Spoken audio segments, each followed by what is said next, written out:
سیلاب آتا ہے نا، سیلاب، پہلے وارننگ چلتی ہے، فلڈ وارننگ۔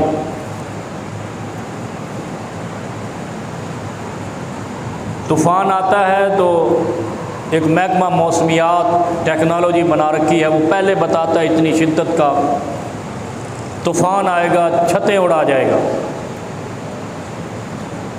کھڑے انسانوں کو ہلا جائے گا۔ اسی طرح کرونا چائنا میں تھا، وارننگ پاکستان میں اور دنیا میں چل رہی تھی۔ کرونا آ رہا ہے، کھڑے بندے مر جائیں گے، کھڑے گر جائیں گے، اتنی شدت کا کرونا آ رہا ہے۔ اور اس طرح کی بہت ساری بیماریاں ہیں، جو ملیریا، مچھر آ رہا ہے، ملیریا ہو جائے گا۔ اب یہ کیا ہے؟ بس اس کا مسئلہ یہ ہے کہ ہم اس کو تطبیق کیسے دے لیں، ماحول کو، شریعت کو ملا کیسے لیں، سمجھ کیسے لیں کہ ہمیں بھی شریعت کے احکام سمجھ آ جائیں۔ اچھا، پھر کیا کہتے ہیں؟ مولوی صاحب نمازیں بھی پڑھتا ہوں، ٹی وی بھی ہو گئی ہے۔ کیا پتہ کہ تو نے نمازیں تب شروع کی جب وارننگ ختم ہو گئی تھی، اب آنا ہی آنا تھا؟ اور کیا خبر جو اللہ جانتا ہے کہ آپ کی نمازوں کے اندر وہ للہیت ہے جو رب کو مطلوب ہے آپ کے عمل میں۔ آپ نے سیلاب سے بچنے کے لیے وہ بند اتنا مضبوط باندھا ہے کہ پانی تیری طرف نہ آئے۔ ساری چیزیں نوٹ کرنی پڑتی ہیں نا۔ آپ نے چھوٹی سی مٹی کی ڈھیری لگا دی اور سوچا کہ سیلاب کا پانی نہیں آئے گا، تو وہ تو تجھے بہا لے جائے گا، برباد کر دے گا، گھر بھی الٹا دے گا۔ اب یہ عمل کی کیفیت کیسی ہے؟ مت سمجھو کہ ہم بڑے باعمل ہیں پھر بھی ہم پریشان ہیں، تو پھر ہم جھوٹے ہیں۔ اللہ رب کبریا جھوٹا نہیں ہو سکتا اور اپنے فرمان میں غلط بھی نہیں ہو سکتا۔ ہماری عادت یہ بن گئی ہے کہ ہم نے اپنے گریبان بند کر لیے ہیں، گریبان میں جھانکتے نہیں ہیں۔ اگر کسی کو پریشانی آتی ہے، کوئی وقتی ٹینشن آتی ہے، تو اس کا مطلب ہے کوئی غلطی ایسی ہوئی ہے جو غفلت میں ہو گئی ہے، اور مومن غافل نہیں ہوتا۔ مومن کی خاصیت یہ ہے کہ وہ کبھی غافل نہیں ہوتا، اور خاص طور پہ اللہ کی طرف سے وہ غافل نہیں ہوتا، اللہ کو ہر وقت یاد کرنے والا ہوتا ہے۔ اسی لیے تو فرمایا ہے۔ اچھا، انسان کی اللہ کے لیے غفلت کیسے ختم ہوتی ہے؟ اب یہ بھی بڑی سمجھنے والی بات ہے کہ ہم کیسے یہ ثابت کر سکیں کہ ہم اللہ کے لیے غافل نہیں ہیں۔ ہمیں ہر وقت اللہ یاد ہے۔ اس کا ایک نسخہ ہے جو نبی علیہ الصلوۃ والسلام نے ارشاد فرمایا کہ وہ انسان کبھی غافل شمار نہیں ہوگا۔ نمازیں پڑھنے والا اور جناب صدقات کرنے والا نہیں، انسان کب غافل شمار نہیں ہوگا؟ بڑا قیمتی سوال ہے یہ۔ اللہ کے ہاں وہ انسان کب غافل شمار نہیں ہوگا؟ باقی سارے عمل کرتا ہے، اور ہمارے اعمال ہمیں معلوم ہے، ہم لوگوں کے سامنے تو بڑے پارسا ہیں، ہمیں معلوم ہے ہم جھوٹ کتنے بولتے ہیں، اعمال کو کتنے خشوع اور خضوع سے کرتے ہیں، ہمیں اپنے ایمان کی نالج ہے، لیکن کبوتر کی طرح ہم لوگوں کے سامنے پارسائی کا رونا پیٹنا کرتے رہتے ہیں۔ ایسا ہے نہیں، لیکن غافل کب شمار نہیں ہوگا، اور اللہ کے ہاں وہ بیدار مومن شمار کیا جائے گا۔ اس کے لیے نبی علیہ السلام نے ارشاد فرمایا کہ انی لاستغفر اللہ مئۃ مرۃ فی الیوم، میں بھی ایک دن کے اندر 100 مرتبہ استغفر اللہ واتوب الیہ پڑھتا ہوں۔ جو شخص دن میں 100 مرتبہ استغفر اللہ واتوب الیہ پڑھتا ہے، وہ اللہ کے ہاں غافل شمار نہیں کیا جاتا۔ کتنی بڑی بات ہے! 100 مرتبہ دن میں استغفر اللہ واتوب الیہ پڑھنے والا انسان، مرد ہو یا عورت ہو، بوڑھا ہو یا جوان ہو، وہ کبھی غافل شمار نہیں ہوگا۔ لیکن اس کے پڑھنے کے لیے بھی 2-3 شرطیں ہیں۔ ہم کیسے پڑھتے ہیں استغفر اللہ واتوب الیہ؟ اور ماں کو پانی نہیں پلانے پہ راضی، باپ کو کھانا کھلانے پہ راضی نہیں ہے۔ باپ ہمارا دوسرے بھائی کے پاس رہے، ماں ہماری اپنی بیٹی کے پاس رہے، اور میرا استغفر اللہ و اتوب الیہ چلتا رہے۔ انبئکم باکبر الکبائر، جب نبی علیہ السلام سے پوچھا گیا نا یا رسول اللہ صلی اللہ علیہ وسلم بڑا گناہ بتاؤ جس گناہ کے بعد جہنم فرض عین ہے، جنت حرام ہو جاتی ہے مومن پر، پہلا جرم کیا بتایا؟ اچھا یہ جتنے بھی، ایک تو ہمیں شرک نے بڑا الجھایا، ہمیں سمجھ ہی نہیں آتی بھی شرک کیا بلا ہے۔ شرک بھی کیے جا رہے ہیں، استغفر اللہ و اتوب الیہ بھی پڑھے جا رہے ہیں، تو اس استغفر اللہ یہ کس کو دھوکہ دیا جا رہا ہے؟ مجھے اور آپ کو۔ اللہ کے علاوہ کسی سے بھی کوئی ایسی لا لگانا کہ جو کرنی والا عرشوں والا ہے وہ کسی کے در پہ جا کر کہنا کہ تیرے وسیلے سے، یہ ذہن میں رکھیں، کوئی کسی کے وسیلے سے کسی کی حاجت اللہ کے ہاں پوری نہیں کروا سکتا، کسی بھی، اور خاص طور پہ اگر زندہ کوئی ہے تو اس کی نیکی کا آپ کو علم ہی نہیں ہے وہ کتنا نیک ہے، اس کی خلوتیں اور جلوتیں کیسی ہیں وہ جانتا ہے یا اس کا رب کبریا جانتا ہے۔ آپ اپنے اعمال میں ایسے، آپ کو اتنے، یہ جو ہے نا یہ دھوکہ ہے مسلمانوں کو، میں عموماً کہتا ہوں کہ اب میں بڑا گناہ گار ہوں، تو جس کے پاس جا رہا ہے اس کی کس نے گارنٹی دی ہے؟ تو جس قبر پہ جا رہا ہے اس قبر سے تو ویسے ہی مرادیں پوری نہیں ہوتی، زندہ حی القیوم، اسی لیے تو رب کبریا ہے، اللہ لا الہ الا هو الحی القیوم۔ اللہ نے کہا ہے مرادیں وہاں پوری ہوتی ہیں جو حی قیوم ہو، صرف حی بھی نہ ہو، قیوم بھی ہو۔ حی کا مطلب کیا اور حی قیوم کا معنی کیا ہے؟ حی کا مطلب ہے زندہ ہو، صرف زندہ بھی حاجتیں پوری نہیں کر سکتا، وہ قائم بذات ہی بھی ہو۔ قائم بذات ہی کیا ہے؟ بیدار بھی ہو، ہم سوئے ہوتے ہیں، زندہ تو ہوتے ہیں، لیکن زندہ بھی ہو، قائم بذات ہی بھی ہو، ہم مطلب یہ ہے کہ وہ سننے والا بھی ہو، ایسا نہ ہو کہ اتنے اس حال میں ہے کہ اس کے پاس ڈھول بھی بجاؤ تو اس کو سنے نہیں، لیکن وہ زندہ ضرور شمار ہوتا ہے، سانس لے رہا ہے، ہر سانس لینے والا زندہ ہے لیکن قائم بذات ہی نہیں ہے۔ لا تأخذہ سنۃ ولا نوم، آگے خاصیت بھی بتائی، نہ اونگ آئے نہ نیند آئے، مرادیں وہیں سے پوری ہوتی ہے۔ یہ ہے توحید اور یہ ہے شرک کی نفی۔ جو ذات زندہ بھی ہو، قائم بھی ہو، اور پھر اس کو نیند بھی نہ آئے، اونگ بھی نہ آئے، تو اس کا مطلب ہے مرادیں انبیاء بھی پوری نہیں کر سکتے، وہ بھی اللہ کی عطا سے پوری کرتے ہیں، وہ بھی اللہ کی عطا ہوتی ہے، ذات وہی ہے۔ اور پھر اللہ کیا کہتا ہے؟ ان اللہ سمیع، اللہ سنتا ہے، اس میں نبی کی شرط نہیں لگائی، ولی کی شرط نہیں لگائی، کسی دربار مزار کی نیک و کار کی شرط نہیں لگائی۔ میں آپ کو ایک مثال سناتا ہوں، آپ کے محلے کی مثال ہے، اسی علاقے کی، محلہ نہیں تو تھوڑا آگے ہوگی۔ میرے پاس ایک مولانا آئے، معزز عالم دین ہے، بزرگ عالم دین ہے، میرے مسلک کے نہیں تھے لیکن میرے دوست، سارے مسلکوں والے میرے دوست ہیں، کیونکہ میں یہاں پہ کھڑا ہو کے میسج ہی یہ دیتا ہوں کہ ہر انسان میرا دوست ہے، میرا بھائی ہے، اگر کلمہ نہیں بھی پڑھتا، کافر بھی ہے، تو ہم تو اپنے جمع دار سے بھی بڑی محبت کرتے ہیں، عیسائی ہے، اس کی ماں کے لیے ہم نے اس ممبر سے دعا کی۔ اب میں آپ کو مثال سناتا ہوں، بڑی رونگٹے کھڑے کرنے والی مثال ہے کہ مسلمان اپنے آپ کو رب کبریا کا رشتہ دار جب سے سمجھنے لگا ہے تب سے ذلت میں جا رہا ہے۔ اس نے بتایا ہمارے محلے میں ایک سردار صاحب تھے، اس کے بیٹے نے ایک عیسائی کے بیٹے کو مارا۔ ادھر سے جو لوگ آتے ہیں اس کو نالج ہوگا، اور اتنا مارا کہ وہ بہت زیادہ مارا۔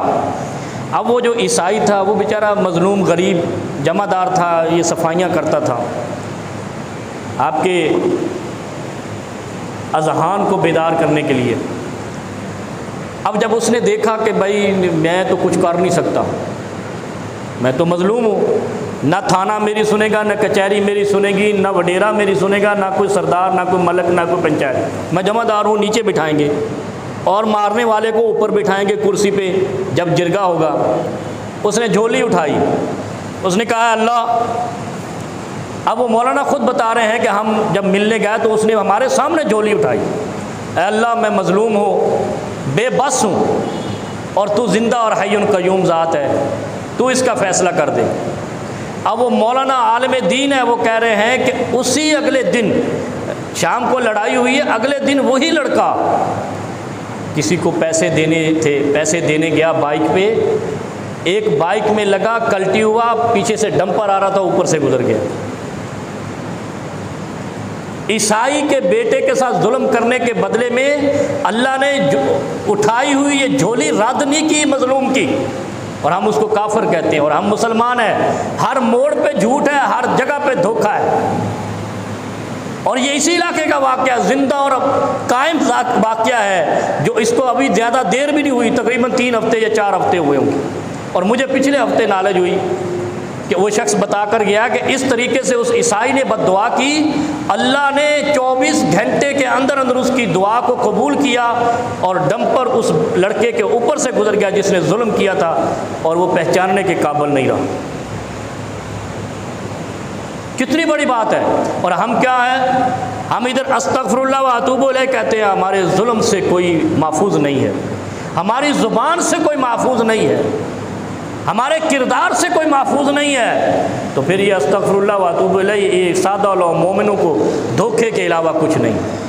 اور دوسرا کیا ہے، الاشراک باللہ، دوسرا حقوق الوالدین، جو شخص ماں باپ کا نافرمان ہے اس کی استغفر اللہ و اتوب الیہ بھی قبول نہیں، اس کی نماز بھی قبول نہیں، روزہ تو اگلی چیز ہے۔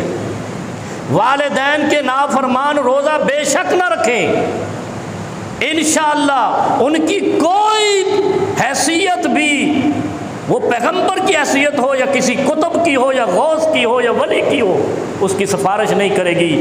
جو شخص اپنے والدین کا دل دکھاتا ہے یا والدین کا نافرمان ہے، اس کو روزے رکھنے کی ضرورت ہی نہیں ہے۔ سب سے پہلے وہ توبہ کرے، والدین سے رجوع کرے، والدین کو خوش کرے۔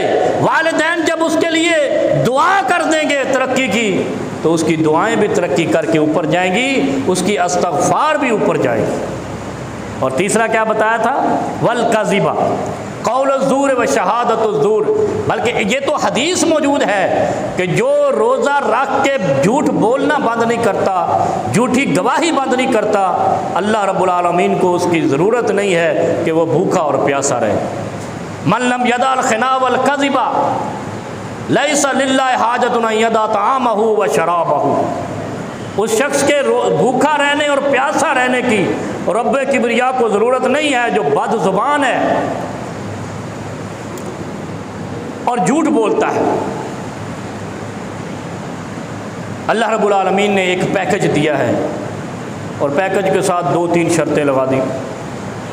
شرک نہیں کرنا، روزہ قبول، جھوٹ نہیں بولنا، روزہ قبول، والدین کی نافرمانی اگر ہے تو پہلے رجوع کرو، پھر آ کے روزہ رکھو، اور یہ 3 شرطیں پوری ہیں تو آپ کی ایک بار پڑی ہوئی بھی۔ اچھا، یہ ہمارے ہاں جھانسا ہے، جھانسا دیتے ہیں نا، یہ منی اپنا یہ، اور یہ جو عمرے کے نام پہ وہ کرتے ہیں ایئر ٹکٹنگ، کیا کرتے ہیں وہ یار، ان کو کیا کہتے ہیں، یہ وہ کھول کے بیٹھے ہوتے ہیں ڈھابے، عمرہ ویزا اور یہ والے، یہ بھی جھانسا دیتے ہیں، ٹریول ایجنسی، ٹریول ایجنسی۔ اچھا، یہ عمرہ دیکھو، عمرہ کتنا اجر کا کام ہے، اور میرے پاس یہ چیزیں آتی ہیں تو میں اس لیے تذکرہ کر دیتا ہوں، میں اپنے ماحول کو بنانے کی کوشش کرتا ہوں۔ مجھے نہیں ہے اس چیز کی ضرورت کہ میں تقریر کروں، آئے ہائے ہائے ہائے آپ کھڑے ہو کے نعرے لگاؤ، سبحان اللہ لگاؤ، یہ مجھے درکار ہی نہیں ہے۔ اور میری تقریر کا مقصد یہ ہوتا ہے یہ ملت سمجھ جائے، اللہ اگر عیسائی کی قبول کرتا ہے میری بھی قبول کرے گا۔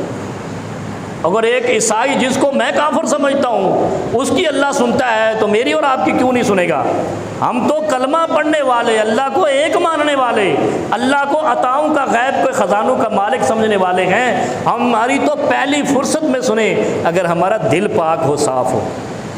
ہمارے دل پہ شیطان نے ڈس ڈس کر سیاہ لوتھڑا بنا دیا ہے، اور ہاتھ میں تسبیح ہے، استغفر اللہ ہے۔ یہ دھوکہ ہے معاشرے کو، اور معاشرے کا دھوکہ اللہ کے حبیب کیا کہتے ہیں، من لم یدع الخنا والکذب،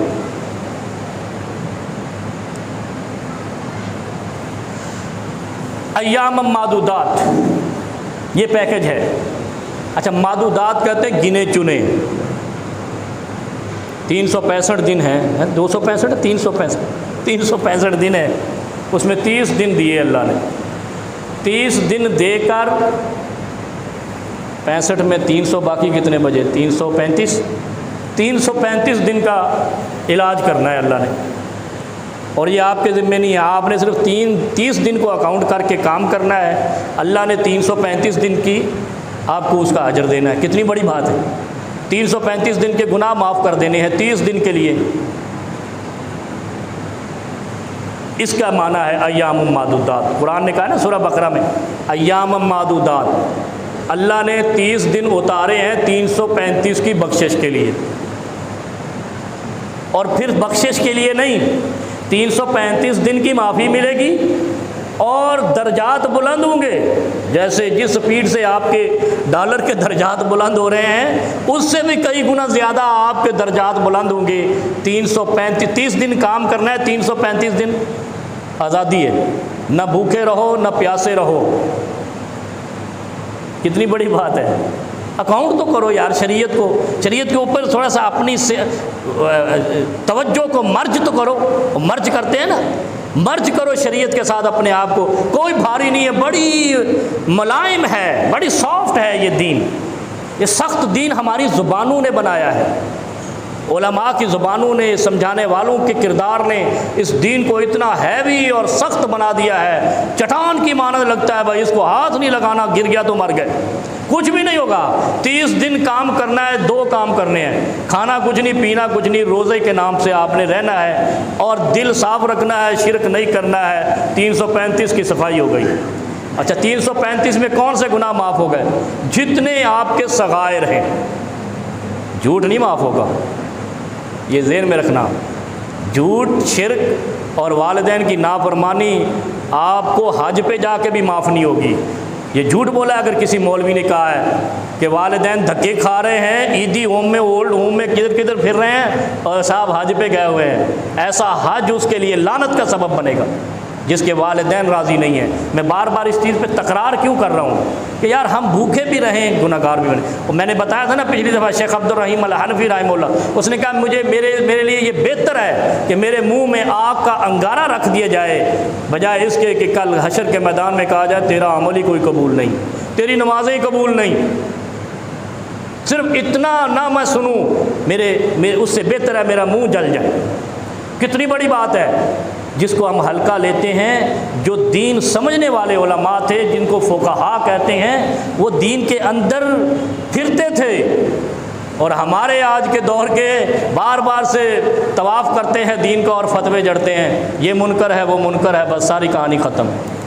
ایام معدودات، گنے چنے دن اللہ نے دیے ہیں، جن دنوں میں اللہ نے باقی 335 دنوں کو معاف کر دینا ہے۔ اچھا اس میں بھی دیکھیں آپ، ماہ رمضان ہے، 2-4 مسئلے ہو جائیں۔ فمن کان مریضا منکم مریضا علی سفر فعدۃ من ایام اخر، مریض، یہ قرآن پڑھ رہا ہوں ابھی، مریض اور مسافر پر روزہ نہیں ہے، وہ دوسرے دنوں میں رکھ لے۔ اچھا دوسرے دنوں کے یہ بھی ایک سوال آتا ہے کہ وہ کیسے رکھنے ہیں، پے در پے رکھنے ہیں، الگ الگ رکھنے ہیں، رمضان کے فوراً بعد رکھنے ہیں، یہ کبھی بھی رکھنے ہیں۔ روزے جو آپ کے چھوٹ جائیں، فرض روزے، ان کی قضا ہوتی ہے، نفلی روزوں کی قضا نہیں ہے۔ ایک بات یہ ہو گئی، نفل آپ جب رکھ لیں روزہ رکھ لیں، نہیں رکھنا ہے تو آپ کی مرضی ہے، آپ کی اپنی توجہ الی اللہ ہے، جتنا آپ اللہ کی طرف سمجھتے ہیں اپنے آپ کو محتاج ہے تو نفلی روزے رکھیں، اگر آپ اپنے آپ کو فن خان سمجھتے ہیں تو پھر آپ جو مرضی کریں۔ کیا فرمایا؟ فمن کان مریضا علی سفر، مسافر اور مریض پر روزے دوسرے دنوں میں ہے، فرض روزوں میں اگر سفر کر رہا ہے۔ اچھا پھر اگر مریض ہے اور پھر بھی نہیں رکھ سکتا اگلے، اچھا یہ ایک سوال رہ گیا کہ بھائی کب رکھنے ہیں؟ اگلے رمضان سے پہلے پہلے رکھنے ہیں، 11 مہینے اللہ نے پھر دی تھی، کتنا نرم دین ہے یہ۔ رمضان کے 30 روزوں میں 10 روزے سفر میں گزر گئے، وہ 10 روزے آپ نے اگلے رمضان سے پہلے کبھی بھی رکھنے ہیں۔ لازم نہیں ہے کہ رمضان کے بعد رکھیں، شوال میں رکھیں، ذیقعد میں رکھیں، ذی الحج میں رکھیں، کسی بھی، آپ اگلے شعبان میں بھی رکھ سکتے ہیں، وہ جو 10 روزے فرض ہے، لیکن اگلے شعبان کی زندگی کی گارنٹی کسی کے پاس نہیں، یہ قرض رہے گا آپ کے اوپر۔ اس لیے پہلی فرصت میں علماء کہہ دیتے ہیں کہ رکھ لیے جائیں، لیکن وہ بھی پہلی فرصت میں۔ فرصت کب ہے، آپ کو کب رکھ سکتے ہیں؟ وہ آپ کے پاس 11 مہینے ہیں۔ وَعَلَى الَّذِي، اچھا پھر مریض ہے تو مریض پر اگر وہ روزے نہیں بھی رکھ سکتا تو اس پر وَعَلَى الَّذِينَ يُطِيقُونَهُ فِدْيَةٌ طَعَامُ مسکین، ایک روزے کے بدلے ایک مسکین کو کھانا کھلانا ہے۔ اور رمضان کے اب وہ میرے پاس ایک صاحب آئے بھی، ہم ناشتہ کرتے ہیں، دوپہر کا کھاتے ہیں، رات کا کھاتے ہیں، نہیں ایسا نہیں ہوتا، روزے کے حساب سے سحری افطاری۔ فدیہ تو طعام و مسکین سے مطلب یہ ہے جو قرآن نے کہا ہے کہ آپ سحری اور افطاری کے حساب سے مسکین کو کھانا کھلا دیں، یا دونوں کا اکٹھا کر کے دے دیں، یا الگ الگ دونوں ٹائم کسی کو روزے رکھوا دیں۔ فمن تطوع خیرا فهو خیر له۔ اچھا یہ بڑا پیارا قرآن نے جملہ ارشاد فرمایا کہ آپ جو ہے نا روزہ رکھواتے سحری اور افطاری 200 روپے 300 روپے جو بھی ہے، یہ تو فرض ہے جو فدیہ آپ نے دینا ہے اپنے روزے کا، لیکن اس کے علاوہ ایک چیز ہے کہ فمن تطوع خیر لہ، اس سے زیادہ دیں گے تو آپ کے لیے نفل کے طور پہ اور اجر کے طور پہ لکھا جائے گا۔ ضروری نہیں ہے کہ آپ کو اللہ نے کروڑ پتی بنایا لیکن سحری کے لیے آپ 300 ہی دے رہے ہیں، آپ 3000 دیں گے تو وہ اکاؤنٹ ہوگا، ایک ایک حرف آپ کا اکاؤنٹ ہوگا کہ آپ نے اتنا صدقہ کیا، تطوع کیا ہے اجر کے لیے، اللہ کی رضا کے لیے اور اللہ کو خوش کرنے کے لیے آپ نے زیادہ دیا ہے۔ وَأَن تَصُومُوا خَيْرٌ لَكُمْ۔ اچھا ایک اور بھی کہ اگر آپ پھر روزے رکھ لیں تو یہ بھی بہتر ہے، نہیں رکھ سکتے فدیہ دے دیں، لیکن فدیہ کے ساتھ یہ بتایا کہ آپ فدیہ صرف اتنا ہی نہ دیں جتنا بنتا ہے، بلکہ کوشش کریں اس سے زیادہ دیں، کیونکہ اس میں جو کمی بیشی ہے وہ بھی دور ہو جائے۔ جو پنچر لگنے ہیں، پنچر ہوتے ہیں ہمارے روزے، کیوں پنچر ہوتے ہیں؟ ہماری آنکھیں محفوظ نہیں ہیں، ہمارے قدم محفوظ نہیں، ہمارے ہاتھ محفوظ نہیں، زبان تو ہم روک سکتے ہی نہیں، تو یہ پنچر ہیں ہمارے روزے، جن کی زبان کنٹرول نہیں ہے، اور اسی لیے تو فرمایا من صمت نجا، جو خاموشی زیادہ اختیار کرے گا وہ نجات پائے گا۔ اگر زیادہ بھلکڑ جو ہوتے ہیں نا بولنے والے، وہ کئی بکواسات ایسی کر جاتے ہیں لا یعنی ہوتی ہیں، ان کو پنچر لگانے کے لیے فمن تطوع، تو پھر آپ زیادہ فدیہ دے دیا کریں تاکہ آپ کے پنچر بھی درست ہو جائیں۔ اچھا دوسرے، میں اس لیے آج مسائل کی طرف آیا ہوں، پہلے تمہید میں نے باندھی کہ رمضان سے پہلے کافی سوالات آئے لیکن وقت گزر گیا۔ اسی طرح روزہ کن پر نہیں ہے اور کن پر ہے؟ ان اللہ وعدہ عن المسافر الصوم وشطر الصلاۃ، مسافر پر روزہ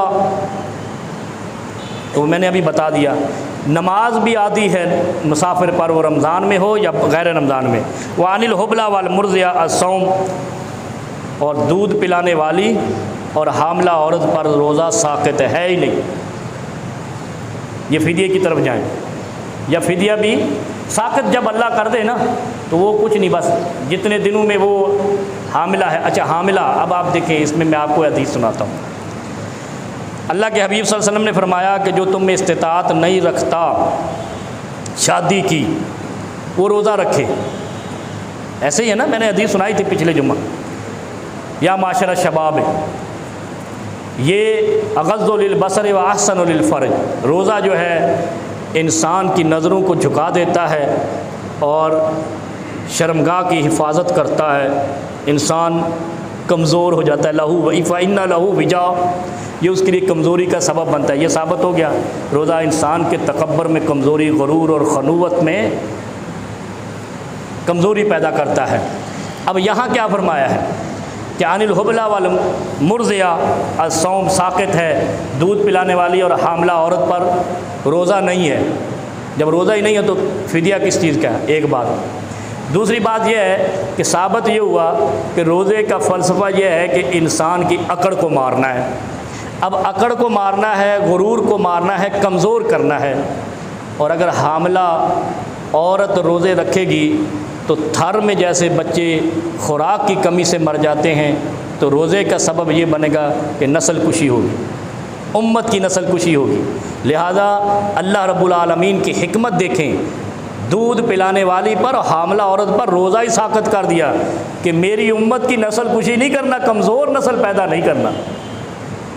غور کرے ذرا حکمت دین پر یار، کچھ تو سوچا کرو، کچھ غور کیا نہیں ملتا ہے تو ہمارے پاس آیا کرو، انشاءاللہ شریعت کی وہ حکمت بتائیں گے۔ آگے کچھ نہیں کہتے، جو کوئی سمجھانے سے شرماتے ہیں، یہ ہمارے فیاض بھائی بھی ہمیں کہتے ہیں یہ مسئلہ ضرور بیان کرو، مولوی شرما جاتے ہیں۔ روزہ کمزور کرتا ہے، فَإِنَّ لَهُ وِجَا، شہوانی طاقتوں کو مارتا ہے، غرور کو مارتا ہے، اکڑ کو مارتا ہے۔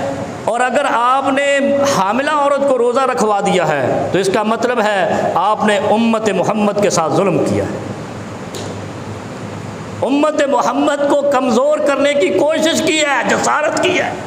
اس لیے حاملہ عورت پہ روزہ نہیں ہے، دودھ پلانے والے بھی امت محمد کو طاقتور بنائیں تاکہ یہ یہودیوں سے ہم جان چھڑائیں، امریکہ سے ہم جان چھڑائیں اور ظالموں سے ہم جان چھڑائیں۔ روزے رکھ رکھ کے حاملہ عورتیں ہمارے کمزور بچے پیدا کریں گی، تھر والے تو بیچارے ماری جاتے ہیں، اور یہاں کمزور پھر یہی کہیں گے نا یہودی مسلمان کمزور ہیں، مارو ان کو۔ طاقتور نسل کے لیے روزہ نہ رکھیں۔ فرض روزے کی بات ہو رہی ہے، نفلی تو الگ ہے، نفلی تو ویسے ہی فرض ہے کہ نہ رکھیں، لیکن اللہ نے فرض روزے بھی حاملہ اور دودھ پلانے والی سے معاف کر دیے۔ اچھا، پھر ایک میت کی طرف سے روزہ، میت کی طرف سے ہمارے یہاں کیا ہوتا ہے، شعبان آ رہا ہے، شعبان آیا، کسی کی ڈیتھ ہو گئی، ہم مولوی صاحب کے پاس جاتے ہیں، سارا سال تو وہ زندہ رہی، اب رمضان کے روزے تو اس نے رکھنے تھے، اس کی نیت تھی، وہ میں رکھ لوں، بیٹا رکھ لے، بیٹی رکھ لے، بہن رکھ لے، نہیں بھائی، رمضان میں بھی ایون مار گئی۔ جیسے آج کل اچانک موت آ جاتی ہے، ہارٹ اٹیک ہو جاتا ہے، 15 روزے رکھے، 18 روزے رکھے، موت آ گئی، بس جتنے رکھ لیے وہ کافی ہیں، ان کے قضا دوسرے روزے کسی پر نہیں ہیں۔ اگر کوئی مولوی ایسا کہتا ہے وہ لا یکلف اللہ نفسا الا وسعها، وہ قرآن کی آیت کا انکار کرتا ہے۔ اللہ نے مکلف نہیں بنایا، تو ماما کیوں دوسروں کو کہہ رہا روزے رکھو؟ جتنے اس کے اوپر فرض تھے وہ رکھ گیا، اور اگر اس نے نہیں بھی رکھے تب بھی دوسروں پر نہیں ہے۔ روزہ صرف ایک صورت میں میت کا رکھنا چاہیے۔ ایک حضرت ابن عباس، عبداللہ ابن عباس رضی اللہ عنہ، چچا زاد ہیں رسول اللہ صلی اللہ علیہ وسلم کے، ان کی روایت ہے، ایک صاحب نبی علیہ السلام، ایک عورت نبی علیہ السلام، ان امراتن جاءت رسول اللہ صلی اللہ علیہ وسلم ان امی ماتت وعلی صوم نظر، میری ماں مر گئی ہے اور اس پہ اس نے نظر مانی تھی کوئی کہ میں 1 مہینے کے روزے رکھوں گی۔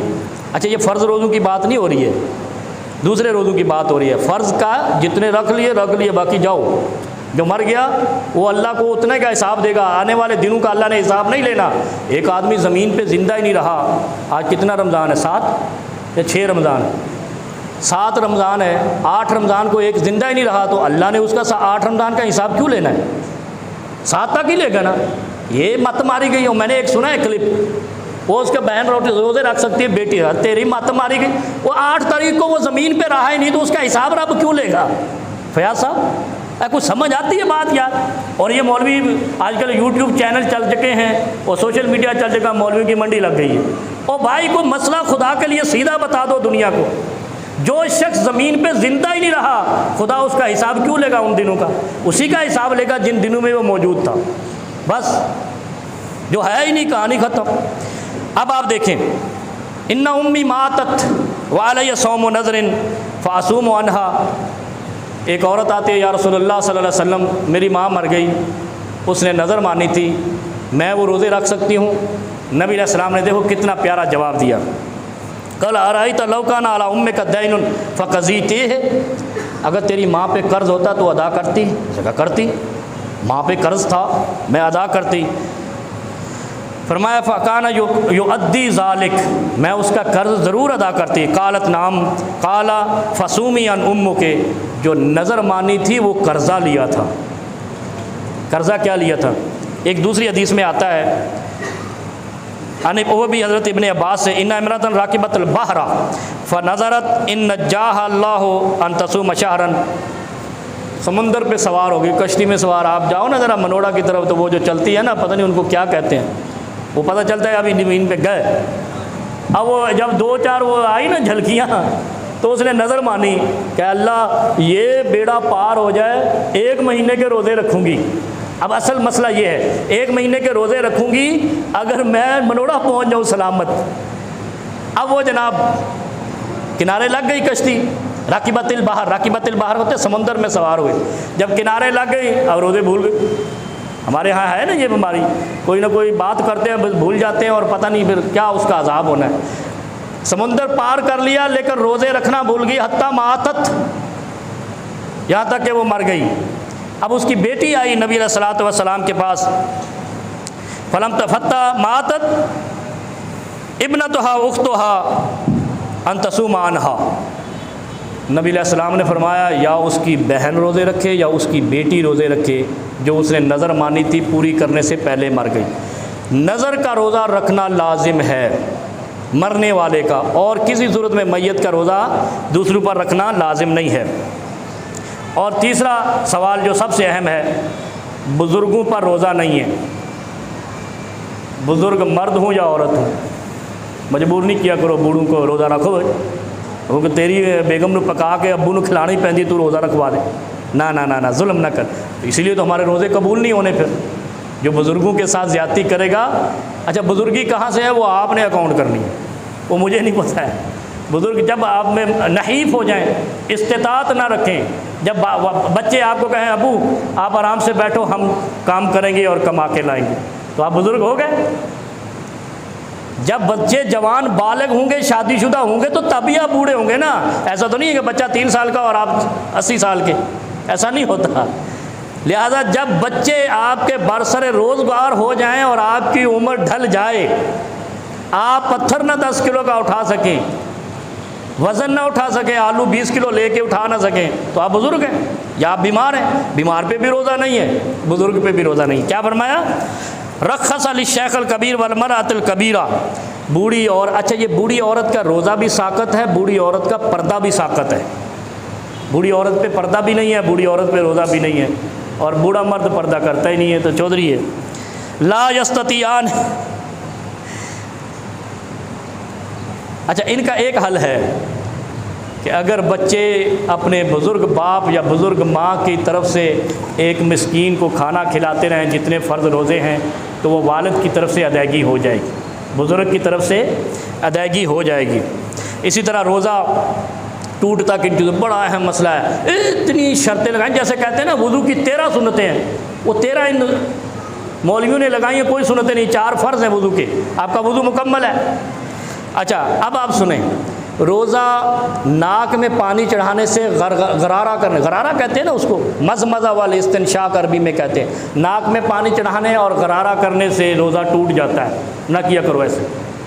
اس کے علاوہ سرما لگا لیا، تیل لگا لیا، اور جناب کوئی بھی حجامہ لگاتے ہیں آج کل، اسی طرح انجیکشن لگاتے ہیں، جو منہ کے ذریعے خوراک نہیں جاتی اس سے روزہ نہیں ٹوٹتا، اور جو خوراک نہیں ہوتی اس سے بھی روزہ نہیں ٹوٹتا۔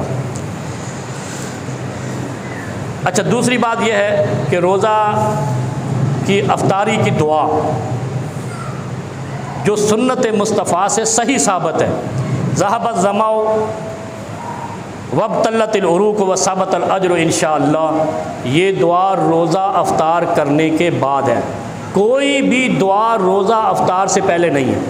ہمارے ہاں بیٹھ جاتے ہیں نا، افطاری کراتے ہیں تو بیٹھ جاتے ہیں پہلے دعا کر لو، یہ غیر سنت ہے، یہ بدعت ہے، اور نہ سمجھی، بدعت نہیں یہ نہ سمجھی ہے۔ دعا جو بھی اللہم انی لک صمت علی رزقک افطرت، یہ صمت ماضی کا صیغہ ہے، مطلب یہ ہے کہ روزہ میں نے رکھا تھا، افطار کر لیا ہے تیرے رزق سے، تو افطاری کے بعد ہی دعا ہوئی نا۔ اسی طرح ذهب الظمأ وابتلت العروق وثبت الاجر انشاءاللہ، یہ دعا افطاری کی دعا کیا ہے؟ بسم اللہ، بس بسم اللہ پڑھ کے کھجور کھائیں، یہ سنت طریقہ ہے۔ اس کے بعد جب آپ شربت کا گلاس پی لیں پھر آپ دعا پڑھیں ذهب الظمأ وابتلت العروق وثبت الاجر۔ روزہ افطار کرنے سے پہلے کوئی دعا نہیں ہے سوائے بسم اللہ کے، یہ جملہ یاد کر لیں۔ اچھا، اگر آپ کو کوئی افطاری کرائے تو اس کی دعا الگ ہے، افطر عندکم الصائمون واکل طعامکم الابرار، یہ آپ نے خوش بختی کی دعا کرنی ہے جس نے آپ کو کھلایا پلایا۔ افطر عندکم الصائمین، صائمون دعا کرے اس کے لیے، اے اللہ اس کے پاس روزے دار افطار کرے تاکہ اس کو بھی اجر ملے۔ واکل طعامکم الابرار، ہڈ حراموں کو یہ افطاری نہ کرائے، نیک لوگ، ابرار کہتے ہیں نیک لوگوں کو افطاری کرانا ہے۔ ہم کن کو کراتے ہیں؟ چوک پہ لگا کے وہ دسترخوان بڑے 20,000 لوگوں نے میرے پاس افطاری کی، جس میں 10 لوگ بھی شاید روزے دار نہ ہوں۔ ناجائز، کس لیے؟ تشہیر کے لیے، ریاکاری کے لیے۔ اور ریاکار جہنم میں شیطان کا ایجنٹ ہے جو عمل کرے اور ریاکاری کرے۔ او یار، 1 مہینہ خدا کے لیے اس دین کو معاف کر دو۔ اور پھر بدبخت ہے کون ہے؟ جن کے مذہب میں زکوٰۃ دینا ہی جائز نہیں ہے، جن کے مذہب میں زکوٰۃ دینا جائز نہیں ہے، وہ دسترخوان لگاتا ہے، آپ جیسے ہمارے ملک کے بیوقوف مسلمانوں کو اکٹھا کرتا ہے اور کہتا ہے میں نے 20,000 لوگوں کو افسری کرا دی، افطاری کرا دی، بس آپ نے بربادی کرا دی سب کی۔ یار یہ ریاکاری سے بچ کے للہیت والا عمل ہے۔ اور روزے دار تو یہ ہے کہ آپ کسی کو کہو نہیں میں روزے میں ہوں، اگر کوئی آپ کو گالی دے تو اس کو کہو انی صائم، بس۔ اگر کوئی آپ کو گالی دیتا ہے تو اس کو اتنا اچھا بتاؤ، اگر کوئی روزے دار کو گالی دے تو روزے دار کو حکم کیا ہے؟ اتنا کہہ دو میں روزے میں ہوں، شرم کر۔ یہ اگلا جملہ میں کہہ رہا ہوں، حدیث میں نہیں ہے، کہنا تو چاہیے ویسے، کیونکہ آج کا دور ہی بڑا فسادی سا ہے، لیکن اتنا ذہن میں رکھو جو گالی دے گا روزے میں اس کا روزہ کہاں ہوگا؟ جو سن رہا ہے اس کو کہا گیا ہے کہ تو اتنا جواب دے دے۔ اور اگر کسی نے روزہ بھی رکھا اور گالی بھی دے دی تو روزہ فاسد ہو گیا، اس کا روزہ چھوڑ دے، جا کر 60 روزے دوبارہ رکھے جس نے روزے میں گالی دی ہے۔ کوئی اس میں کوئی مصلحت نہیں ہے، یہ مصلحت والا دین تھا ہی نہیں، چھوٹا سا تھا، ہم نے مصلحتیں بھی نکالی، لمبا بھی کر دیا۔ اور تیسری دعا یہ کرنی، وصلت علیکم الملائکہ، اللہ کے فرشتے تجھ پر درود بھیجے ہیں، نیک بخت تو نے میری افطاری کرائی۔ اللہ رب العالمین ہماری دعا قبول فرمائے۔ وآخر دعوانا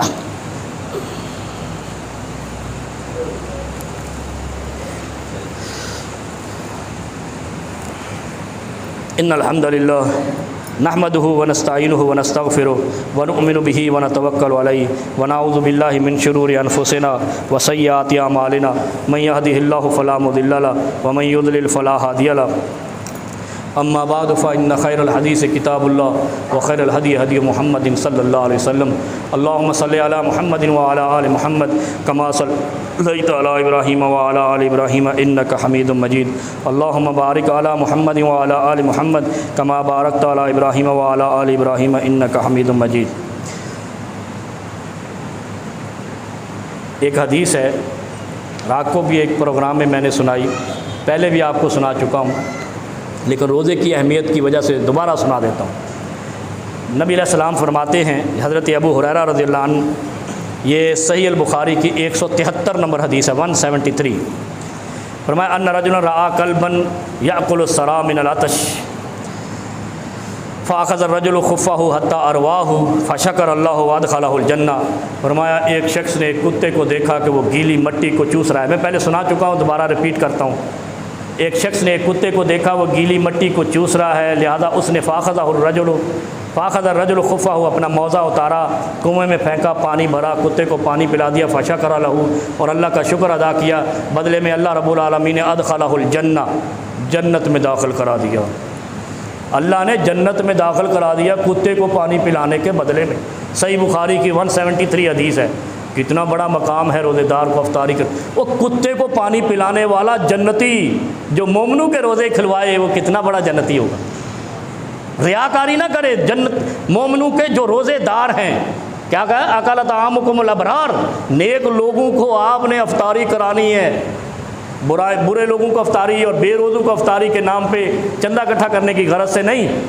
اس لیے کوشش کیا کریں، یہ مسجد ہے، اللہ کا گھر ہے، یہاں نماز پڑھنے کی غرض سے لوگ آتے ہیں کہ وہاں افطاری کریں گے، ساتھ ہی نماز پڑھ لیں گے، نماز ضائع نہیں ہوگی۔ ایک صاحب آتے ہیں ہمارے دور سے، وہ عموماً ابھی پنچایت کر کے ہماری 15 منٹ نماز آگے کرا گیا اذان سے کہ میری تکبیر رہ جاتی ہے، تکبیر اولا، اور میں نے پہنچنا ہوتا ہے۔ اس طرح کے لوگ بڑے اللہ کے نیک بندے ہوتے ہیں، فرشتے نما۔ ایسے لوگ سمجھتے ہیں کہ مسجد ہے یہاں لوگ دیتے ہیں، تو اس لیے میں آپ سے بھی گزارش کروں گا مسجد میں افطار کے وقت میں پہنچائیں، یا اس کا جو بھی ہے وہ ہدیہ دے دیا کریں، تاکہ یہاں دسترخوان بھی لگے اور زیادہ سے زیادہ نمازی آ کر افطار کریں، اور یہاں نمازی افطار کا دسترخوان لگے، افطار کے بعد ان کی نماز بھی سلامت رہے۔ اور پھر فرمایا من فطر صائما کان لہ مثل اجرہ غیر انہ لا ینقص، اور جو دوسروں کا افطار کراتا ہے اس کو اپنے روزے کا بھی اجر ملتا ہے، افطار کرانے والے کی افطاری کا بھی اجر ملتا ہے۔ یہ اوپر جگہ ہے، اوپر بنائیے جگہ، اوپر چلے جائیں۔ اور تیسری بات یہ ہے، اب یہ مسئلہ لمبا ہے لیکن ایک چیز میں آپ کو بتا دوں، یہ میں کتاب لے کر آیا ہوں صحیح بخاری، ایک میں واقعہ سناتا ہوں آپ کو۔ مولانا زکریا کاندروی اللہ تعالیٰ ان پر رحم فرمائے، فضائل اعمال والے، تبلیغی جماعت کی فضائل اعمال والے، جس کا بڑا چرچا ہے زمانے میں، اور ایک پورا گروہ بن گیا ہے تبلیغی جماعت کے نام سے۔ ان کا ایک قول سناتا ہوں۔ حضرت مولانا زکریا کاندلوی حنفی لکھتے ہیں لا شک فی ان تحدید التراوی فی 20 رکعہ لم یثبت مرفوعا عن النبی بطریق صحیح علی اصول المحدثین۔ فرماتے ہیں محدثین کے اصول کے مطابق 20 رکعت تراوی کی کہیں بھی ثبوت نہیں ہے۔ لم یثبت کون کہتے ہیں؟ فضائل اعمال لکھنے والے، تبلیغی جماعت کے موجد، جنہوں نے تبلیغی رائے بند کا گروہ بنایا۔ اور یہ صحیح اوجز المسالک جلد اول صفحہ 397 پر ان کی کتاب ہے اوجز المسالک۔ پھر فرمایا علی اصول المحدثین وما ورد فیہ من روایت ابن عباس متکلم فیہا علی اصولہم، جو 20 رکعت کی ایک تراویح آتی ہے اس میں کلام ہے، لوگوں نے باتیں کی ہے، تنقید اور جرح کی ہے کہ یہ صحیح بات نہیں ہے 20 تراویح۔ اس لیے میں عرض کرتا ہوں 20 تراویح کو متعین کرنا جائز نہیں ہے۔ آپ 40 پڑھ لیں، 30 پڑھ لیں، 24 پڑھ لیں، 12 پڑھ لیں، 15 پڑھ لیں، 18، لیکن یہ کہنا 20 سے زیادہ بھی نہیں ہے، 20 سے کم بھی نہیں ہے، یہ جہالت کے علاوہ کچھ نہیں ہے۔ ان کے اپنے مولوی نے کہا۔ پھر مولانا عبید اللہ سندھی رحمہ اللہ، بڑا نام ہے، یہ سندھی نہیں تھے لیکن سندھ میں مبلغ بن کر آئے تھے، یہ تھے پنجاب کے کسی خانیوال سائڈ کے پرانے عالم ہیں، مولانا عبید اللہ سندھی لقب تھا ان کا سندھی۔ وہ اپنی کتاب شرح ترمذی میں لکھتے ہیں، اور اسی طرح مولانا انور شاہ صاحب کاشمیری محدث دیوبند رحمہ اللہ لکھتے ہیں فصح عنہ سمان، نبی علیہ السلام سے 8 رکعت تراویح صحیح ثابت ہے۔ وَأَمَّا 20 رکعہ فَهُوَ عِنْدَ بِسَنَدٍ عنہ بِسَنَدٍ ضعیف، جو 20 رکعت کی تراویح ہے وہ سند ضعیف کے ساتھ ہے، اور جو کمزور سند کے ساتھ ہو اس کا مطلب وہ نبی علیہ السلام سے ثابت نہیں ہے۔ 20 رکعت تراویح نبی علیہ السلام سے ثابت نہیں ہے، یہ علماء دیوبند کے محدث لکھ رہے ہیں شرح ترمذی کے اندر۔ وعلی ضعفہ اتفاق، 20 رکعت تراویح کے ضعیف ہونے پر علماء کا اتفاق ہے، جیسے علماء کا بخاری اور مسلم کے صحیح ہونے پر اتفاق ہے۔ اور یہ کس حدیث میں لائے ہیں؟ کس حدیث کے ضمن میں لائے ہیں؟ جس حدیث میں کہا گیا ہے، سیدہ عائشہ رضی اللہ عنہا کی روایت ہے کہ نبی علیہ السلام رمضان میں اور غیر رمضان میں 11 رکعت سے زیادہ نہیں پڑھتے تھے۔ یہ مسئلہ سن جائیں ہم، بہت لوگ آپ کو باتیں کرنے والے ملیں گے، میں آپ کو ان کے علماء سے دلیل دے رہا ہوں جو پچھلے دور کے محدثین تھے۔ 11 رکعت، اچھا تراویح با جماعت ہم پڑھتے ہیں، تہجد کی کہیں جماعت ثابت ہی نہیں ہے، تہجد جماعت کے ساتھ ثابت نہیں ہے غیر رمضان میں، تو اس کا مطلب کیا ہے؟ جہاں جماعت ثابت ہو جائے اور رمضان کا مہینہ آ جائے تو وہی ہے 11 رکعت جو ادھر جا کر پڑھنی ہے۔ اس کے علاوہ لوگوں کو لا یکلف اللہ نفسا الا وسعہا، لوگوں کو زیادہ تکلیف میں مت ڈال لو۔ یہ 2 روایتیں آپ کو میں نے، اور بھی ہیں لیکن میں آپ کو 2 سنا کے اکتفا کرتا ہوں۔ اور تیسرا چوتھا یا 5واں مسئلہ، اذا سامع النداء، ہمارے ہاں بڑا چستی دکھائی جاتی ہے، اذان کا لفظ پہلا نکلا نہیں، منہ سے کپ گرا نہیں، یہ بھی جائز نہیں ہے۔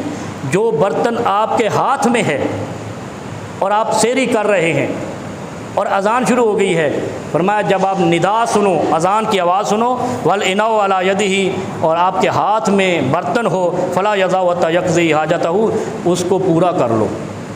اذان کے دوران آپ پورا کر سکتے ہیں، جو برتن آپ کے ہاتھ میں وہ پورا آپ کھا سکتے ہیں اگر آپ شروع کر چکے ہیں، اور اگر شروع نہیں کیا پھر شروع نہیں کرنا۔ پتہ لگا ابھی شروع کیا ہی نہیں تھا، کپ نیچے پڑا ہوتا، اذان شروع ہو گئی پھر نہیں۔ اور اگر آپ نے شروع بسم اللہ کر لی ہے تو وہ بسم اللہ مکمل کرنی آپ پر ہے۔ اور آخری بات قول الزور و شہادت الزور، بس بات ختم کرتا ہوں۔ نبی علیہ السلام نے فرمایا منافق کی 3 نشانیاں ہیں، 2 آپ کو معلوم ہے، ایک ہے اذا عاہد غدر، جب وہ معاہدہ کرتا ہے اس سے غداری کر جاتا ہے، وہ منافق ڈکلیئر کر دیا اللہ رب العالمین۔ اور نبی علیہ السلام نے فرمایا من رأى منکم منکرا فلیغیرہ بیدہ فمن لم یستطع فبقلبہ، مومن کی شان یہ ہے کہ وہ ہاتھ سے برائی کو روکتا ہے، غلط کاری کو روکتا ہے، اور اگر غلط کاری روکنے کی ہاتھ سے جرت نہ ہو تو کیسے روکتا ہے؟ دل سے اور زبان سے۔ دل میں برا جانتا ہے برائی کرنے والے کو، اور زبان سے بھی برا کہتا ہے برائی کرنے والے کو۔ اور اصول کیا ہے؟ عرب کا اصول تھا جو اللہ رب العالمین نے حشر میں کنورٹ کر دیا اس اصول کو، اور حشر میں بھی وہی طریقہ کار ہوگا۔ پہلا اصول یہ تھا کہ جو معاہدے سے غداری کرتا اس کا بائیکاٹ کرتے، اس سے لا تعلقی کر دیتے۔ قطع رحمی حرام ہے، لیکن وہ رحم والوں کے ساتھ، رشتہ داروں کے ساتھ قطع رحمی حرام ہے۔